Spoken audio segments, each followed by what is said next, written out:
মানুষের জীবনে যদি ভয় না থাকে, সে মানুষ কখনো মানুষ হয় না।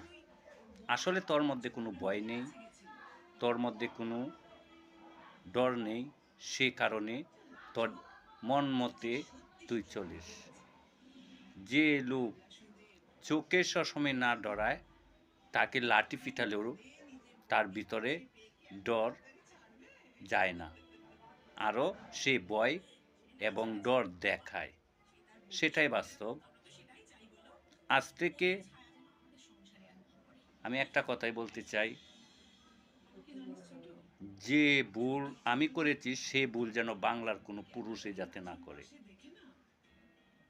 কারণ সে কথাটা বলতে চাইনি, বলতে বাধ্য হয়েছি।